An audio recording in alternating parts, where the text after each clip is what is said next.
Bom dia, pessoal! Sejam todos bem-vindos. Mais uma live com Carl Dietz. Live Talk, 11 AM da manhã.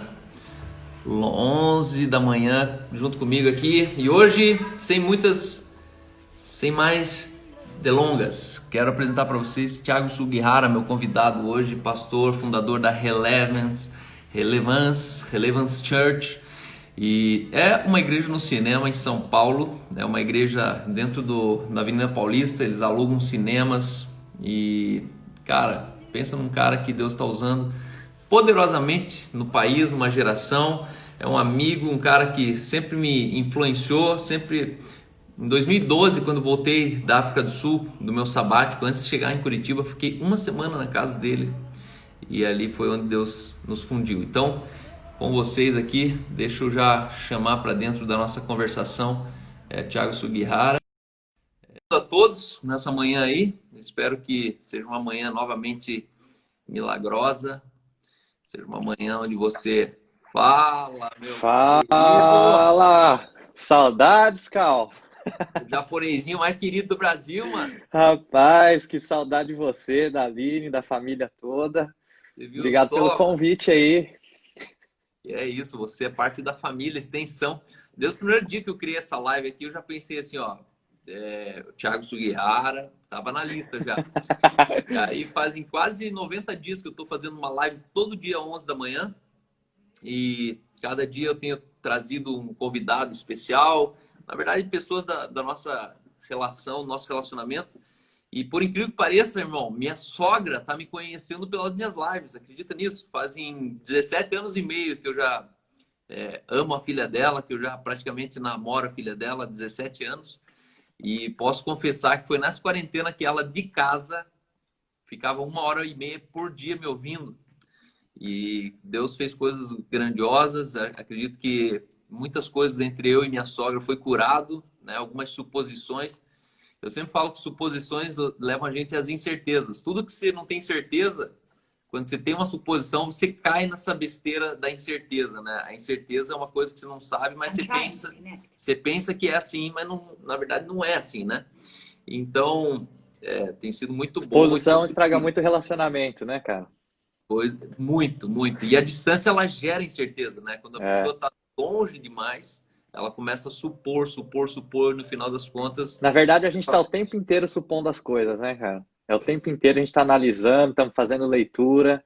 É uma coisa que eu tenho visto muito hoje em dia, tenho falado muito aqui na igreja, que é a gente começar a tentar ter uma ótica do que Deus quer que a gente enxergue, porque a nossa Exato. história de vida, o nosso passado, a nossa genética faz com que a gente enxergue as coisas de uma maneira, né? E muitas vezes não é daquela maneira que está acontecendo, ou não é daquela maneira que Deus quer que a gente enxergue, né? E isso faz muitas vezes a gente abrir mão de relacionamentos, ou abrir mão do nosso chamado, ou abrir mão de coisas profissionais que Deus tem pra gente, porque a gente está supondo coisas, na verdade, baseado no nosso passado, ou em feridas, em machucados, né? E isso muitas vezes acaba tirando a gente daquilo que realmente Deus tem para nós, né? Exato. E eu, assim, o Cal, até para começar a live aqui, eu queria até honrar você, cara. Eu sempre falo isso para você e gostaria de falar isso nessa live. Você foi um dos caras que me ajudou muito. Você foi um cara que me tirou da minha zona de conforto, né, muito tempo atrás. Eu lembro que o Cal, a gente se conheceu. O Cal, ele recebeu, a gente foi fazer uma tour lá em Curitiba, na época eu tinha uma banda, a gente foi fazer uma tour em Curitiba. E aí o cara que organizou a tour, ele agendou várias igrejas, só que ele esqueceu de agendar uma coisa importante, que era o lugar onde os meninos da banda iam dormir, né? Ah, nossa! E aí eu lembro que a primeira ministração que a gente foi fazer foi, acho que no Bola de Neve, não, foi na igreja do Silvio, que era do Megafone, em Curitiba. E aí eu lembro que a gente foi ministrar e esse cara que tinha agendado as igrejas, ele estava desesperado. Ele estava orando, falou, Deus, traz a solução, solução. Por algum acaso, o Cal foi lá assistir essa ministração esse dia, a gente não se conhecia ainda, né? E aí ele ficou sabendo da história, ele falou assim, não, minha casa tá aberta, posso receber vocês lá sem conhecer a gente. Recebeu toda a galera da banda lá, né? Desde então, Deus tem dado para nós uma amizade, não tinha nem igreja no cinema ainda, eu também nem imaginava que fosse ser pastor ainda, né? E o Cal foi um cara que sempre nas nossas conversas confrontou muito a minha zona de conforto, né? Me falou coisas às vezes muito fortes para mim que me levaram, na hora me deixaram até com raiva, né, Cal? Mas que realmente, assim, eu vejo que hoje o quanto que foi importante aquelas conversas para eu poder chegar onde eu tô hoje, né? Vou até abrir aqui, o Cal, ele chegou uma vez para mim, na época eu tinha um ministério itinerante na área da música, eu viajava para ministrar, viajei o Brasil inteiro, viajei para outros países, tinha a música tocando já em vários lugares do Brasil, e aí o Cal chegou para mim e falou assim, falou, ó, vou ser bem sincero com você, a sinceridade que ele tem que vocês conhecem. O Carl chegou e falou para mim assim, olha, vou ser bem sincero com você. Ele falou, eu olho pro seu potencial e você é um dos caras que mais me frustra hoje com o que você está fazendo com a sua vida. Né? Eu lembro que aquilo lá na hora para mim me incomodou muito, só que me levou a refletir. Eu tenho certeza que aquela conversa foi uma das conversas que me levou a estar onde eu estou hoje. Né? Eu olho para trás na minha história hoje, muitas coisas que eu, durante o processo que eu estava vivendo, eu não conseguia entender, né? Mas hoje eu olho para trás, eu consigo ver por que que eu vivi tudo aquilo, que era para chegar onde Deus tem me colocado hoje. E eu queria falar que você, Carl, você faz parte dessa história. Então, sou muito grato pela sua vida, da Aline, e tamo junto. Cara, coisa boa. Me perdoa se eu fui deselegante algum dia na vida. Imagine, pessoal, você falando isso dentro da casa do cara, né, velho? Pô, aí fica pior ainda, né? Quando você fala na rua lá, tá tudo bem, a zona neutra.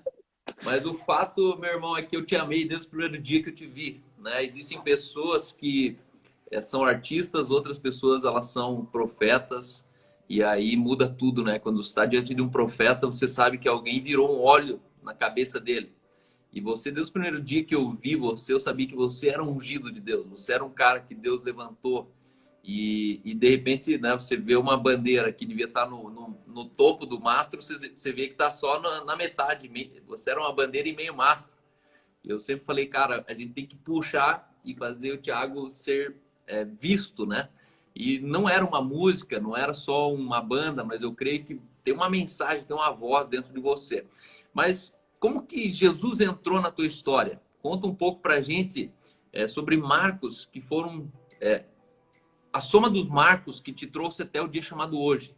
Atualmente você é um pastor jovem, é um pastor de uma comunidade que tem sido ouvida já em vários lugares do país. Você é um cara que com certeza tem sido uma resposta dentro do assunto de igreja, quando a ideia é fazer uma igreja para amanhã. Sua igreja é uma igreja que toca uma geração que a igreja convencional já tem mais dificuldade de tocar. E você é um cara assim que é impressionante, porque quem você é suficiente para você chegar em lugares que você chegou, né? Você não é um cara que foi porque você é cantor, você não foi porque você é aquilo, isso. Você foi porque você é o Thiago, o japonesinho mais queridinho de São Paulo. É o cara que você vai lá no evento do Agenor Duque, ele tá lá. Aí você vai lá na Rilson, ele tá lá também. Aí você vai lá no evento do Fernandinho, você chega lá, ele tá lá também. Então, você é um cara apostólico. Você é um cara que sabe muito bem harmonizar as diferenças. Você é com certeza eu te vejo como um regente do reino de Deus, né? Existe o poder de uma banda, mas toda banda sem regente, sem um maestro, é um bando de barulhento, né? Cada um toca no seu ritmo. E você, eu percebo que Deus ele não te usa na banda. Deus te usa para orquestrar a banda, né? Você já foi um cara que articulou muitos ministérios. Você já é um cara que conectou muitas pessoas. Você é literalmente um regulador entre o ácido e base do reino de Deus. Deus te usa muito Amém. poderosamente nisso.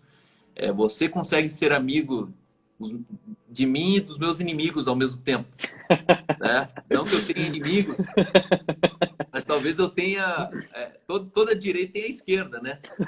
Você consegue ser amigo da esquerda e da direita, né? Isso prova que você é do todo. Isso prova que você não toma partido.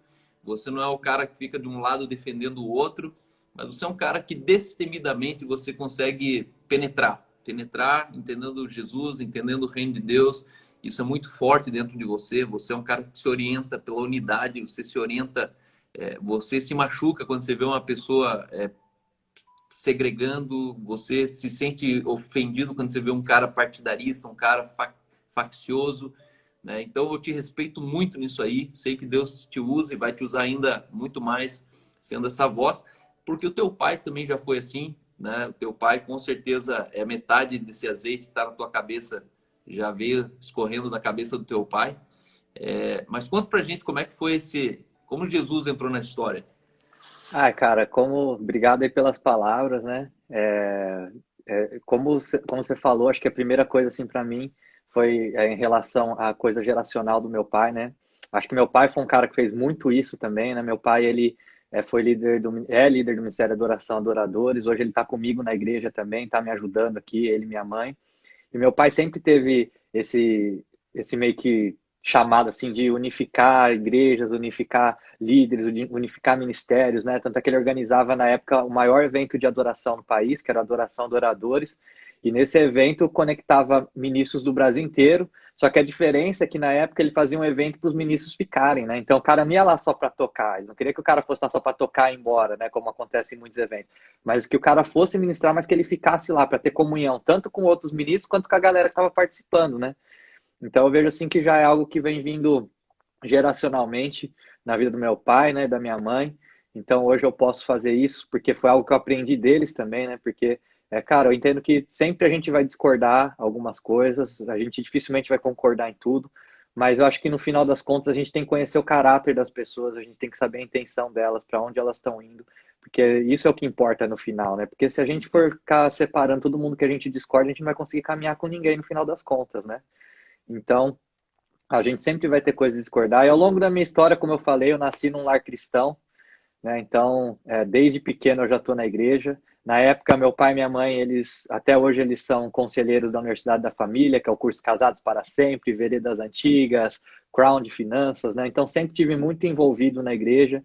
Morei um tempo fora, só que às vezes a gente que nasce dentro da igreja, acho que o Cal também nasceu dentro da igreja, ele sabe um pouco disso que eu estou falando. Às vezes a gente acha que a gente carece de testemunhos, às vezes, né, o Caldi? Tipo assim, eu fiz isso, eu era drogado, ou eu já bebi pra caramba, ou já peguei muita mulher e tal, né? Pra quem não sabe, o Cal casou com a primeira namorada, né? Então, a Peguei gente... muita mulher na vida, só que era sempre a mesma. Então, às vezes a gente sente isso daí, né? Eu careço de um testemunho forte, mas acho que o nosso testemunho é esse, cara, que a gente conseguiu nascer num lar cristão, se manter cristão até hoje, a gente entendeu.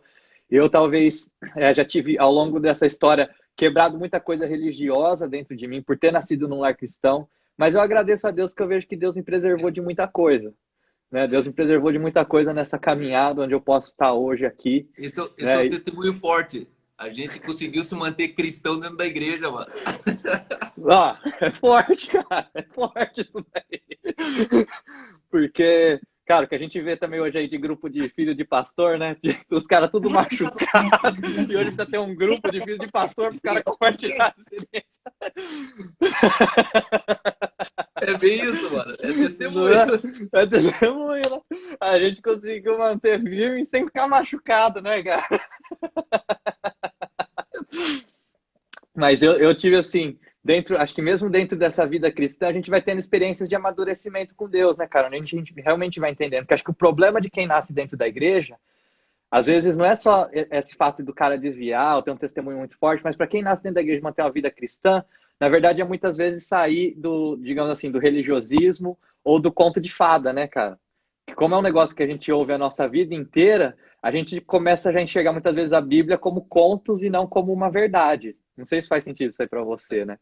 Então, as experiências que eu tive com Deus ao longo da minha vida foi de entender a veracidade da palavra de Deus, né? Entender a história do que aconteceu na Bíblia, né? E para mim um fato muito marcante foi minha ida para Israel, né, cara? Quando eu consegui estar nos lugares onde Jesus passou, onde as coisas aconteceram, aquilo para mim trouxe uma realidade muito grande da palavra de Deus, né? Trouxe uma realidade muito grande de tudo que a Bíblia fala.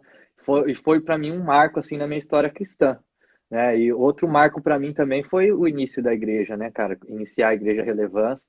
Comecei ela junto com o pastor Carlito, com o pessoal da igreja da cidade.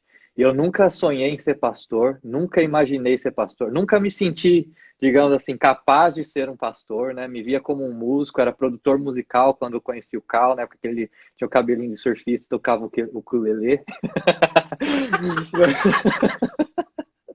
Mas cara, e aí Para mim, assim, meu pai sempre foi pastor, né?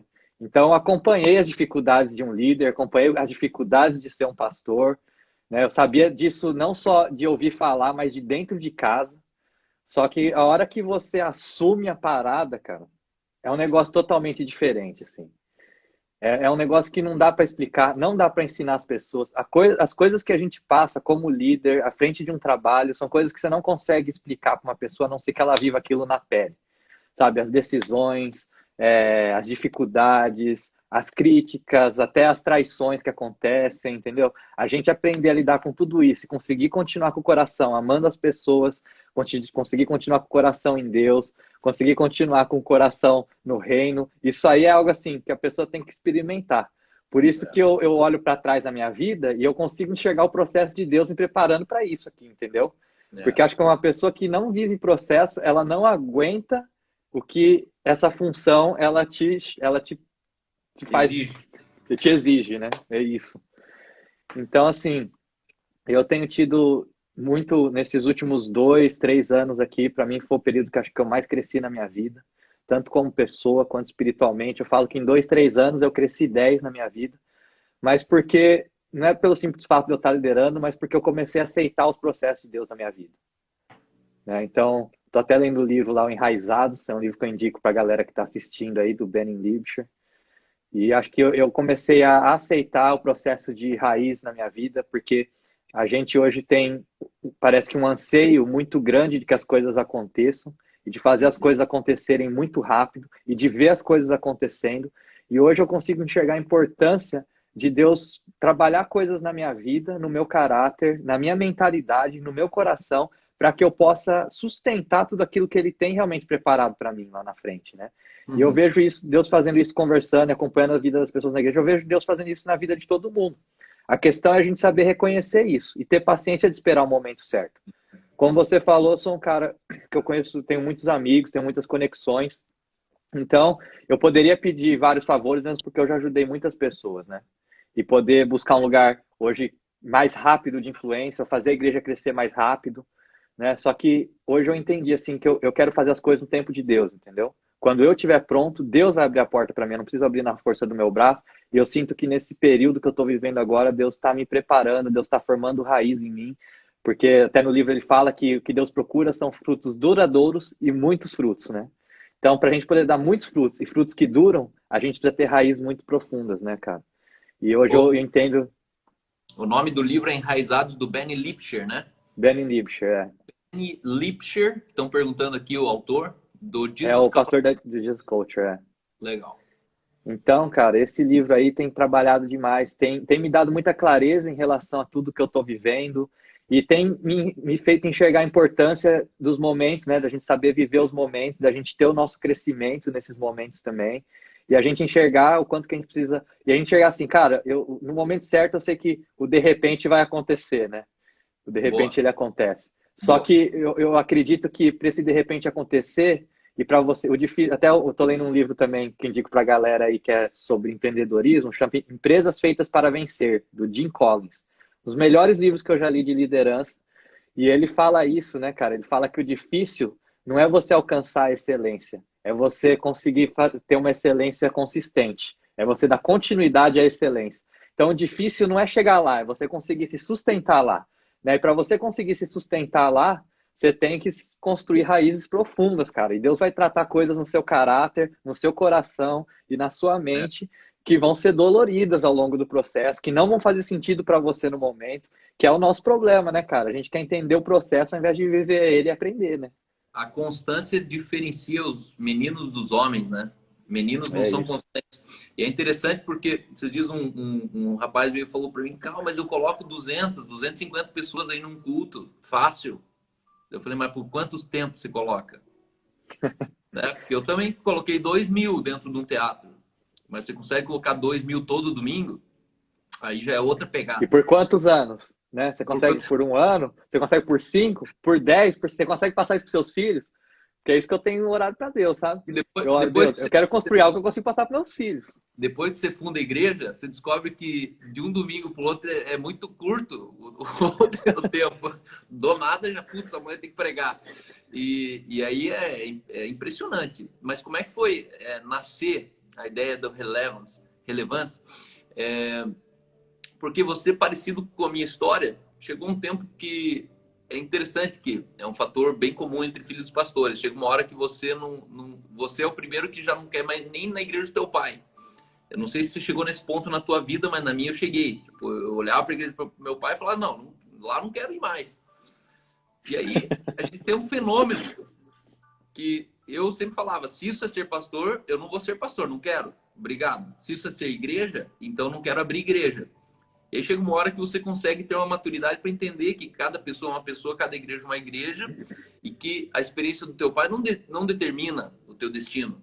Né? Você não pode balizar as suas decisões baseado nas experiências que não foram nem tuas, foram do teu pai. Mas como é que foi essa transição de você entender teu pai, separar os assuntos e você sonhar com uma igreja e fundar uma igreja? Como é que foi que aconteceu isso? Cara, primeiro assim, eu tinha digamos assim, uma bengala, né? Como é que chama?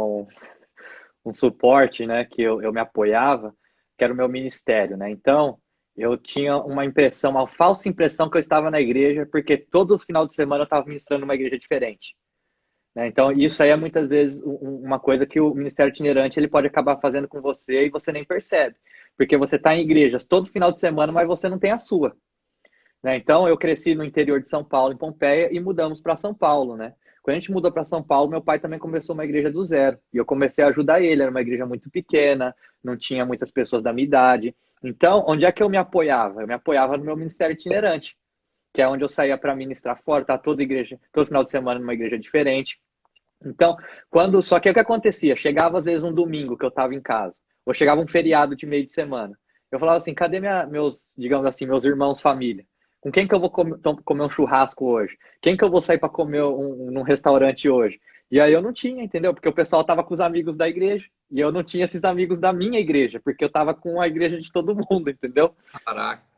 E aí isso aí me bateu. Eu falei assim, cara, eu preciso estar numa igreja. Nisso aí eu comecei então a procurar uma outra igreja, passei por algumas igrejas, e aí não teve nenhuma igreja que eu me conectei muito forte assim mesmo, entendeu? Porque é um problema que eu vejo aqui da igreja de São Paulo, que às vezes é uma igreja superficial em relacionamentos, né? Então, às vezes você entra, você sai, você não recebe nenhum oi, você não consegue conectar direito com as pessoas. E eu não falo que é um problema só da igreja, é um problema da cidade em si, porque as pessoas são muito ocupadas e elas mesmas não se dispõem, às vezes, a fazer um esforço maior de encontrar alguém durante a semana, né? Aham. Então, eu comecei a sentir todas as necessidades, e aí São Paulo eu vi um fenômeno um pouco diferente, cara, porque no interior eu vi assim, quem não estava em igreja, ou a pessoa tinha raiva de igreja, ou era machucado com igreja, e realmente não queria saber de igreja e não vivia uma vida cristã. Aqui em São Paulo, eu comecei a encontrar vários amigos que viviam uma vida realmente voltada para o evangelho, que amavam a Deus, só que simplesmente ainda não tinham encontrado uma igreja para fazer parte, entendeu? Então não eram pessoas machucadas com igrejas, não eram pessoas que não queriam estar numa igreja, nem pessoas que estavam vivendo a vida de forma incorreta, mas eu comecei a ver, tipo assim, pessoas que amavam a Deus e estavam sem igreja. Comecei a conectar com essas pessoas e a gente, então, começou a fazer um grupo. E aí sentimos de iniciar uma igreja aqui, né, que fosse de acordo com aquilo que a gente acredita, para uma igreja saudável. E aí conectei também com a igreja da cidade, que é uma igreja muito saudável, uma igreja referência para mim. E aí a gente acabou construindo esse projeto. E na época eu lembro que Deus, ele trouxe uma visão para o meu coração. Eu vi assim que o Brasil estava sendo levantado para ser referência para o mundo inteiro. Deus estava meio que apontando, enviando o Brasil. Né? E aí, né, só que para mim uma coisa ficou muito clara quando eu tive essa visão, que Deus não estava levantando pessoas, Deus estava levantando igrejas, né? Uau. Porque pessoas são limitadas, entendeu? Você tem um limite de alcance, você tem um limite do que você pode fazer, você tem um limite de tempo também, né? Mas eu vejo que quando Deus levanta, digamos assim, instituições, isso envolve várias outras coisas, né? Então Deus não está levantando o nome de uma pessoa, Deus está levantando visões aqui no Brasil, digamos assim, entendeu? E aí, nisso me pegou muito e eu falei, cara, eu preciso fazer parte de algo e tal. E aí foi quando a gente começou, então, a construir uma igreja, de acordo com aquilo que a gente acredita, né? Uma igreja que seja relevante para a cidade, relevante para a sociedade. Inclusive, conversei com você, né, Cal? E começamos também no cinema. Hoje a gente já está num teatro, lá na Avenida Paulista também, né? Não estamos mais no cinema. Mas conversei com você, você me inspirou a começar a igreja no cinema também, pelo espaço, pela estrutura, né? Foi tranquilo? Como é Localização. que foi a sua experiência no cinema? Cara, foi tranquila, muito tranquila, assim. Eu vejo que é uma boa, para quem às vezes sonha em começar uma igreja, é um caminho legal, porque você não tem um custo fixo mensal, você tem uma estrutura que poucas igrejas vão ter, né? A facilidade que eu tive também é que eu tenho vários parceiros na área de som, de iluminação e tal, que conseguiram montar uma estrutura bacana para nós lá, que a gente conseguisse ter um negócio de excelência, mas a experiência foi muito legal, né? É lógico que assim, depende muito da sua visão de igreja e de onde você mora, né? Porque você acaba tendo um lugar por um período de tempo. Então você não consegue, para quem quer ter atividades durante a semana, ter outras coisas e tal, a igreja no cinema ela te trava nisso, né? Você não tem um lugar 100% seu. Como é que tá no teatro hoje? Cara, o teatro tá mais ou menos a mesma coisa. A gente subiu porque a igreja cresceu, aumentou, né? Então a gente está num teatro que hoje comporta em torno de 400 pessoas. Fica lá no Pé de Gazeta, da Paulista mesmo. E Deus colocou muito claro no nosso coração desde o início que o lugar era a Avenida Paulista, né? O coração de São Paulo.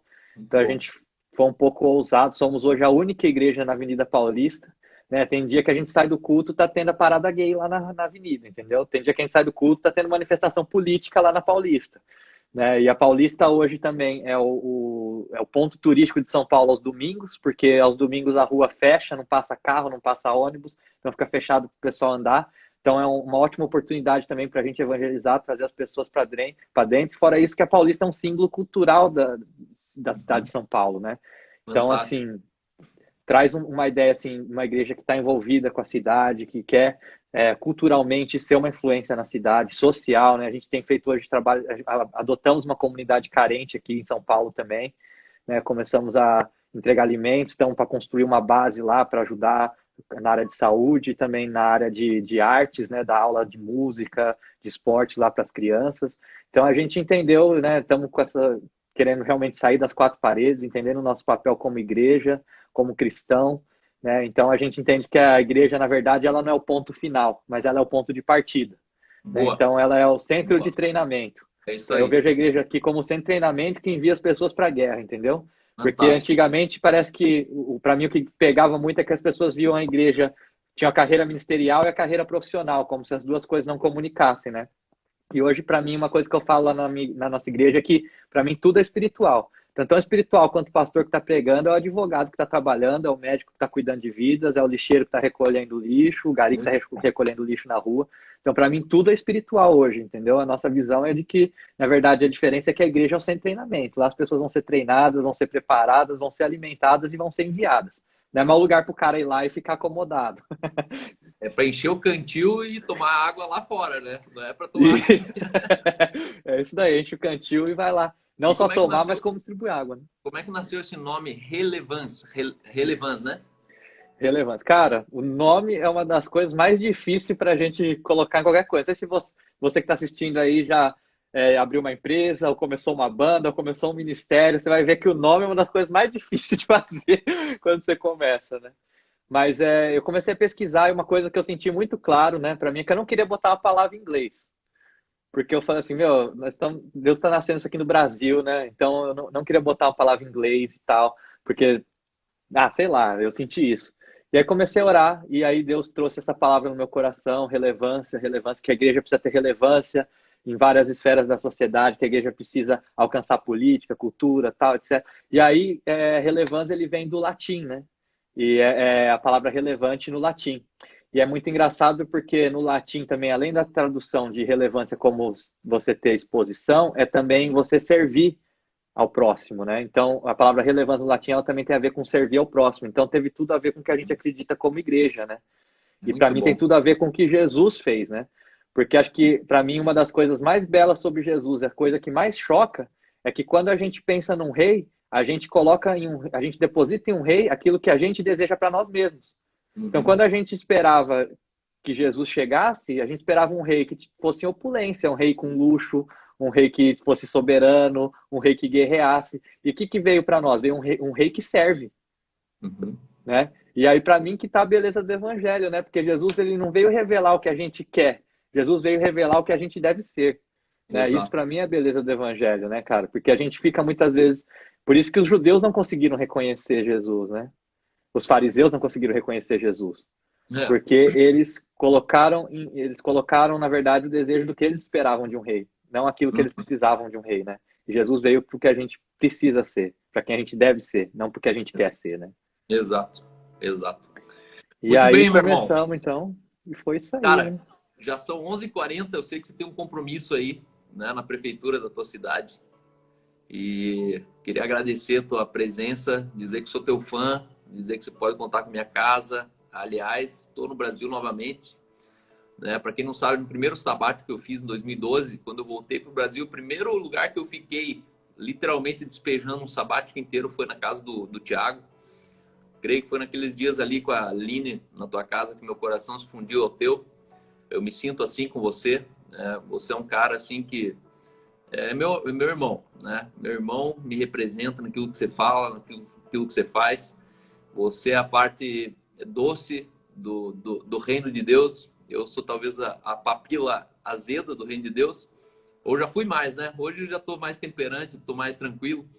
Mas o fato é que a gente se complementa. Né? E isso para mim sempre foi importante, a tua voz na minha vida. Então, continue falando na minha vida, continue trabalhando por São Paulo. Eu lembro que você tinha uma frase que um dia eu falei assim, cara, você tem que tirar essa frase da tua boca. Você falava assim, cara, São Paulo não é fácil, é complicado. São Paulo é complicado. E ele É falava, isso São Paulo é aí. complicado. Chegou uma hora que eu falei, irmão, quando você falar que São Paulo é complicado, não vai mudar. E hoje eu vejo você sorrindo, falando o contrário. Falando que é possível ir lá na Avenida Paulista, meter uma igreja lá na frente da Parada Gay, abraçar todo mundo e falar, mano, vem aqui. Né? Você é uma resposta, cara. Você é uma resposta e muito obrigado por isso. Obrigado pelo teu ministério. Com certeza a gente teria muito para falar aqui. Eu tenho praticamente sido assistido por pessoas todos os dias aqui que sonham em assumir um chamado ministerial. Eu queria que você deixasse uma mensagem para essas pessoas, né? Pessoas que entendem que tem faca e o queijo na mão. I'm having trouble Existe connecting to the algo internet. que Check out the help section in your Ultimate Ears app. Alexa está falando comigo. E são pessoas que elas sabem que isso queima no coração delas, mas elas não encontram o começo. Então, deixa uma mensagem para as pessoas aí. Cara, primeiro queria agradecer pelas palavras e dizer também que você fala muito na minha vida, continue falando, por favor, né? Honro muito você, toda a sua casa, a sua família. Também você é um irmão para mim, apesar das vezes a gente estar distante, que o Cal viaja pra caramba, né? Tira os sabáticos dele aí. A gente continua conectado no espírito, no coração. Sinto muita falta de estar com vocês. Em breve espero a gente poder estar junto aí, né? Com E certeza. acho, cara, a mensagem que eu gostaria de deixar, talvez uma mensagem muito simples, mas que I'm sempre having fala trouble muito para connecting mim, to the internet. Check é a out the gente help section saber in your Ultimate Ears app. uma coisa, é a gente saber, existe a coisa certa e existe o momento certo, né? Então, se a gente não sabe, muitas vezes, se você quer a coisa certa no momento errado, você se frustra, né? Então, tenha paciência para você viver os processos que Deus tem para sua vida, porque no momento certo, Deus vai te colocar no lugar certo e as coisas vão acontecer. E você tem que, não é porque Deus colocou um desejo no seu coração hoje que ele vai acontecer amanhã, mas ele vai acontecer em breve se você perseverar, viver o processo, né? Acreditar, confiar em Deus, for fiel. E é isso assim que realmente tem movido o meu coração e me feito conseguir passar pelas barreiras, passar pelas dificuldades, pelos problemas, pelos questionamentos, pelas dúvidas, é entender que Deus tem o momento certo. Então, muitas vezes, a coisa certa vai acontecer no momento certo, não seja ansioso demais, mas tenha paciência que Deus vai fazer acontecer na sua vida. Amém, meu irmão. Deus te abençoe, viu? Obrigado pela participação aqui. E quando tiver disponibilidade, conto com mais um pedaço dessa história aí. Eu sei que existem sonhos e visões que eu gostaria de saber, para as pessoas aqui, na verdade, saberem com você. Eu sei que existem dias dolorosos que você superou. Eu gostaria de saber sobre esses dias, como é que foi. E gostaria de saber sobre futuro, né? Família, carreira, negócios. Mas, se você me permitir, Espero já, né, ô, Carlos, espero casar em breve também, né? Então, você é vai bem estar no isso. meu casamento, né? Oh, aleluia! Acessar É a terra isso aí. prometida, mano. Então, tem que te apresentar, né? Tem que conhecer aí também. Vamos marcar outra live também. Hoje vou ter que dar uma saída aqui agora, mas vamos marcar outra, cara. Muito bom esse Tô bate-papo. feliz por E você, depois irmão. vamos ver se a gente inverte também. Aí eu Tá bom? faço com você. Fechou, mano. Já é. Fechou? Deus te abençoe. Abraço, meu irmão. Deus te abençoe. Obrigado, mano. Te Tamo amo, junto, cara. hein? Tchau, tchau. Abraço. Então é isso aí, pessoal. Daqui 15 minutos, o Thiago precisa estar na prefeitura de Alphaville, São Paulo. Thiago Sugihara é um cara, sabe aquele cara doce, assim, aquele filho de pastor que ama Jesus de verdade, um cara inocente no meio de São Paulo, no meio desse mundo cosmopolita de São Paulo, é um cara que sempre ele sabia discernir muito bem. E ele falou uma palavra muito interessante que é chamado processos. Processos. A nossa geração ela está com um problema em assumir processo. Processo era um dos desafios que, na verdade, Jesus já tinha o desafio de viver processo. A gente lembra do tempo de Jesus, ele foi tentado, e o texto ele diz que ele foi levado pelo Espírito ao deserto para ser tentado pelo diabo. Aí ele jejua 40 dias, jejua 40 noites, aí vem a fome, e o tentador se aproxima e diz: se você é filho de Deus, se joga daqui. Se você quer todos esses reinos, se prostrar e me adorar, eu vou te dar todos os reinos. E aí Jesus, no meio de tudo isso, ele vai respondendo: está escrito, está escrito, está escrito. E o fato é que Jesus ele passa por todo um processo. Até que no fim ele fala: então, retira-te daqui, Satanás.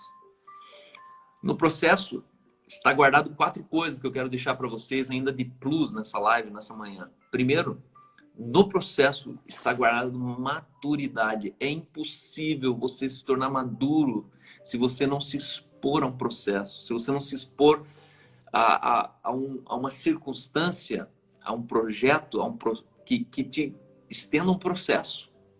Você só vai ser maduro a partir do processo que você viveu, seja num processo matrimonial, seja num processo de carreira, de trabalho, seja num processo de maternidade, seja num processo, diferentes tipos de processos. No processo está guardada a maturidade. Quando você começa a ter maturidade, você começa a descobrir que no processo também está guardado a autoridade. Ninguém que não passou em processo se torna voz naquilo que superou. Você, quando você passa pelo processo, por mais doloroso que ele seja, tenha certeza que naquilo que você superou é aquilo que você se torna uma voz. Você pode se tornar uma voz social daquilo que você superou. Eu tenho uma irmã na Alemanha que foi mãe solteira, teve uma adolescência típica de filho de pastor, com seus altos e baixos, até o dia que ela entendeu quem ela era. Ela conheceu um Deus que não era dos pais dela, conheceu um Deus que era pessoal dela. Por muito tempo ela passou solteira, por muito tempo ela passou se reconstruindo, se recompondo, até que, com muito custo, alguém conseguiu convencê-la de casar. Ela casou com esse homem. Esse homem era um dos grandes fazendeiros de uma pequena cidade na Alemanha. Essa minha irmã, com o filho, mãe solteira, com o filho de um primeiro pai, ela começou a reconstruir uma família. Esse meu sobrinho chamava esse homem de pai. Então, o filho órfão teve um pai e a mãe solteira teve um marido. E eles começaram a ter uma vida de sonhos, uma vida indo na igreja, uma vida onde existia um seio familiar.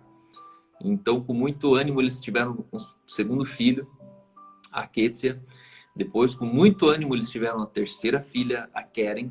Então, eles tinham 3 filhas. E ela engravidou do 4º filho, da Keila. Quando ela estava grávida, meu cunhado sofria de alergia e ele morreu no quintal da fazenda por um choque anafilático vindo de uma picada de uma abelha. Você consegue imaginar isso no coração de uma mulher aos 34, 35 anos, grávida, com 3 crianças em casa, sepultando o marido que com muito custo era celebrado o que Deus tinha dado? Já era uma história de superação. A mãe solteira conseguiu construir uma família. E naquela hora ali, você olha uma mãe com 3 crianças, grávida, sepultando o marido, com as crianças jogando flores na beira do caixão. Essa é uma foto assim que rasga o coração de qualquer pessoa. E anos mais tarde, minha irmã passou por muito tempo usando só roupa preta. Você abriu o armário dela, era roupa preta de cima e embaixo. O luto se tornou o estilo de vida dela. Ela ganhou essa criança. Hoje essa criança é a Keila. Eu sou padrinho dela. É uma das minhas sobrinhas queridas. E depois de praticamente quase 10 anos, minha irmã casou novamente. Casou novamente. Hoje ela tem um marido maravilhoso. Hoje ela tem uma filha, uma família maravilhosa. E semana passada, uma amiga muito querida minha perdeu o marido pelo Covid. E essa esposa de pastor do Rio de Janeiro ficou mãe solteira, ficou viúva com uma filha de 2 anos.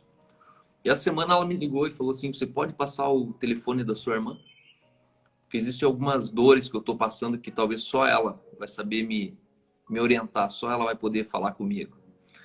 E eu fiquei olhando para aquilo e falei: cara, essa pessoa nem conhece minha irmã não conhece ela, mas existe uma resposta na boca da minha irmã que não pode sair da boca de outra pessoa.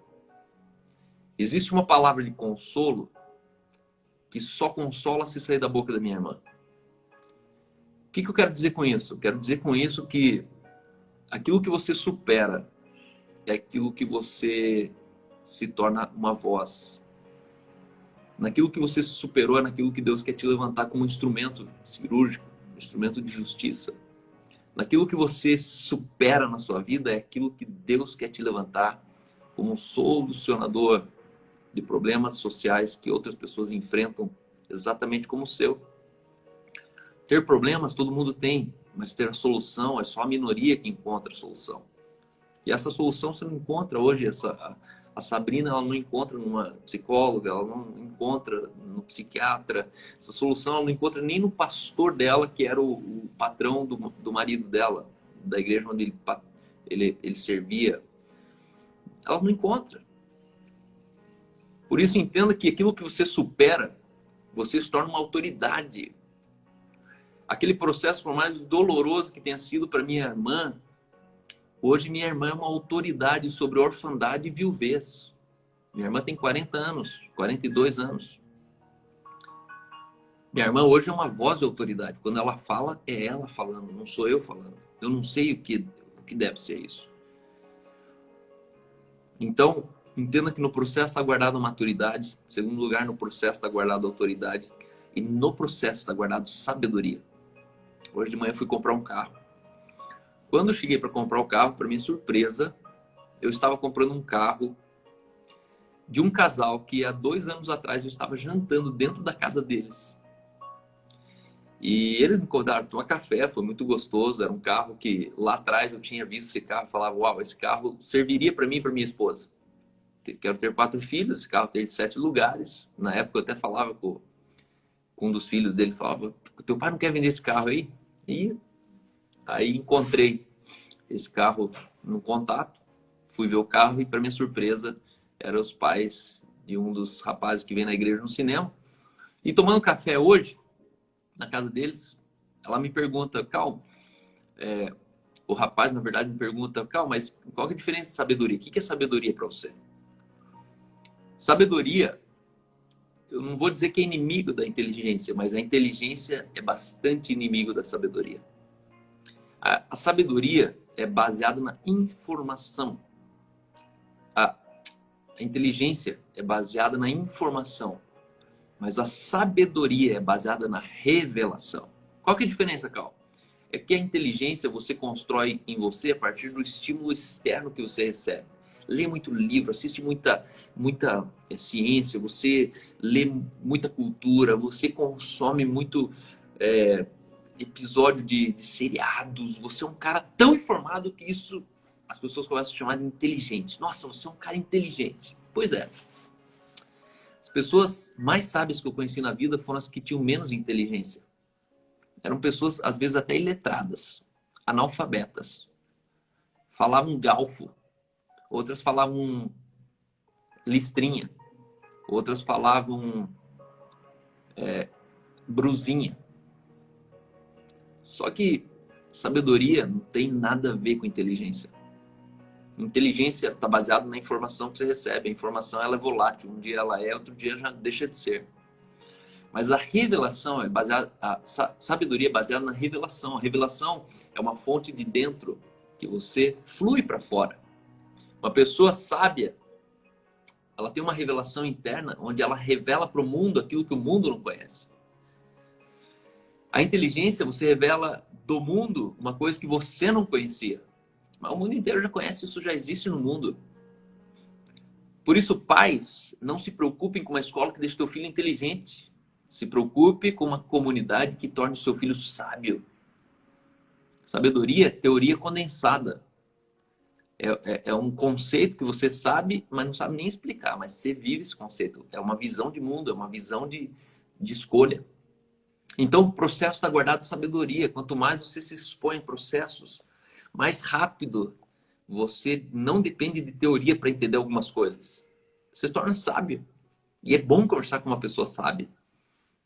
Uma pessoa sábia, ela te dá um conselho que não está baseado em interesse, está baseado em vida, está baseado em justiça, em retidão, está baseado em contenção de prejuízo. Escute uma pessoa sábia. Tenha uma voz de sabedoria na sua vida enquanto você não consegue ter uma dentro de você. A base de sabedoria é revelação. Em quarto lugar, no processo está guardada a vitória. Você não vai ter vitória se você não correr a corrida. E correr a corrida é o processo. Tudo coopera para o bem daqueles que amam a Deus. Se alguma coisa não está cooperando para o teu bem, entenda que não é o fim. Não é o fim. Por isso, não pare pelo caminho. Não pare uma corrida porque está tendo cãibra na perna. Não pare numa corrida porque você faltou ar. Não. Diminua o ritmo, puxa o ar e continua correndo. No reino de Deus, a única maneira que eu e você nós temos de perder alguma coisa é por WO. É não correndo a corrida. Só que a questão é que a gente está correndo uma corrida que está ganha. Mas qual que é o nosso desafio? É correr a corrida. Qual que é o desafio de você passar pelo processo? É entender que sem processo não tem vitória. Você quer vitória? Encare o processo. Processo de casamento, encare o processo de fundar uma igreja, encare o processo de abrir uma empresa, encare o processo de atrasar uma conta e ter que correr atrás para saber como que você faz para pagar essa conta. É um processo. Você quer um carro novo? Encare o processo até chegar no carro que você queria. Esse carro que eu estou comprando não é o carro que eu gostaria. Só que eu não quero o carro que eu gostaria. Eu quero o carro que eu posso comprar agora. Então, nesse momento, a gente precisa entender sobre o processo. Respeitar o processo garante que a vida é mais sobre chegar até o fim do que chegar antes. Quem tem pressa de chegar antes, pula processo. Só que chegar antes não garante, não te assegura que você chegue até o fim. No processo, respeitar o processo garante que a vida é mais sobre processo do que eventos. A vida não é feita de eventos. Um bebê, ele nasce, mas o desafio de ter um bebê é garantir o processo que ele cresça. Garantia de ter um bebê não é que você consegue fazer o bebê nascer. O desafio de ter um bebê é que depois que ele nasce, você garanta um processo na vida dele. Então, Romanos 8:28, ele diz: todas as coisas cooperam para o bem daqueles que amam a Deus e daqueles que são chamados segundo o seu propósito. Porquanto, aos que de antemão conheceu, também os predestinou para serem conformes à imagem de seu filho, a fim de que ele seja o primogênito entre muitos irmãos. Não existe propósito sem processo. Lembra, o fim do processo sempre é virtude. Supere os processos na tua vida. Supere os processos. Jesus vivia processos. Todo ser humano que não aprende a viver, ter uma mente que viva processo, sofre mais, agoniza mais. E eu e você, nós precisamos ter a habilidade de nós vivemos processos e ter uma concentração sadia, onde você sabe que você está no meio de um processo. O fim é glorioso, o fim é virtuoso. Então, fica aqui minha live de hoje, junto com o Thiago Sugihara. A Su está dizendo que é verdade, eu vejo áreas de autoridade em minha vida onde eu vivi os processos mais difíceis. Fantástico, muito bom. E por incrível que pareça, os processos mais difíceis que você vive são a autoridade mais aguda que você consegue exercer. A Su está dizendo que ama muito os pais do Thiago, foram várias vezes na igreja dela, o Massal e a esposa dele. A Lohana está dizendo, você plantou igrejas e treinou. Eu preciso de ajuda para saber como fazer algo parecido. Me dá umas dicas. A dica é muito simples. Acreditar que tudo que Deus colocou de riqueza no mundo está dentro de uma pessoa. Então a gente sempre vai fazer tudo a partir das pessoas que a gente lidera. Tempo está dentro das pessoas, dinheiro está dentro das pessoas e o talento está dentro das pessoas. Ninguém consegue abrir nada, fazer nada sem as pessoas. O desafio é como eu gerencio, como eu mobilizo essas pessoas, como eu faço as pessoas engajarem na minha vida, na minha ideia. E aí é outra história e eu vou deixar para outro dia. Deus abençoe vocês, eu vou orar por vocês ainda, temos 1 minuto e meio e aí você vai ter uma semana frutífera ainda para vocês. Pai, obrigado por essa manhã, obrigado pela vida, obrigado, Senhor, porque nós podemos saber em quem temos crido. Estamos certos que é poderoso para nos guardar, nos proteger. Obrigado, Senhor, porque o Senhor tem pensamentos ainda mais altos do que os nossos. Obrigado, Senhor, porque segundo a sua riqueza em glória, o Senhor há de suprir cada uma das nossas necessidades. E se há alguém com necessidade, eu profetizo provisão do Senhor sobre a tua casa. Não um Deus que financia o nosso conforto, mas um Deus que nunca deixaria os seus faltarem nada. Pai, onde há falta de ousadia, onde há falta de ação, eu oro para que o teu Espírito toque as pessoas, que elas deixem de procrastinar, que elas comecem a assumir ministérios, vocação, chamado, para aquilo que o Senhor nos designou. Pai, obrigado, Senhor, porque no Senhor todo o nosso trabalho não é vão. Tudo que nós fazemos no Senhor tem recompensas eternas. Obrigado, Senhor, porque nós podemos viver debaixo de um tempo privilegiado, Pai, em que temos tantas ferramentas, tantos acessos, podemos conectar de tantos lugares, plantar tantas igrejas pelo Brasil e fora do Brasil.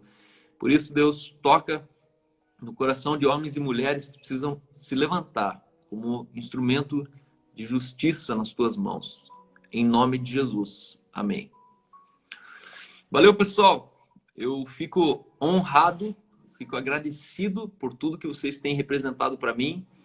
Todos os dias aqui tenho recebido, hoje mesmo de manhã, vem um áudio de um cara falando, cara, eu não aguento mais, arruma uma casa para mim em Curitiba, procura qual casa que eu posso alugar aí, mas eu vou sair de São Paulo, vou me mudar para Curitiba porque eu preciso entender mais sobre o que está acontecendo, eu vou beber essa fonte, você está próximo a uma fonte que eu preciso na minha vida. Então, estou muito feliz que a gente pode se construir, a gente pode se edificar mesmo na distância.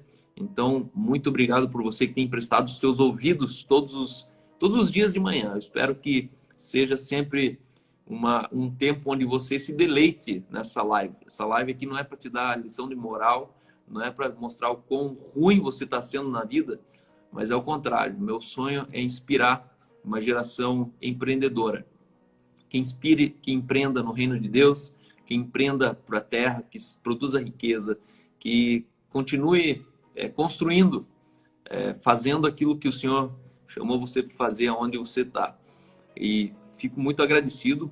Algumas pessoas têm enviado ofertas para mim e isso me constrange muito, muito, por incrível que pareça, eu fico constrangido porque são pessoas que não estão ofertando por necessidade, né? Não é coisa que eu fico pedindo aqui, mas são pessoas que simplesmente ligam, escrevem e falam, cara, obrigado, obrigado, obrigado, e eu gostaria de semear na sua vida. Então, muito obrigado mesmo por tudo que vocês têm feito. E se você é de Curitiba, tem algum sofá sobrando, sabe de alguém que tem um sofá, na Igreja no Cinema a gente está fazendo uma mobilização de sofás. Estamos recebendo sofás na Igreja no Cinema. A gente quer fazer algumas...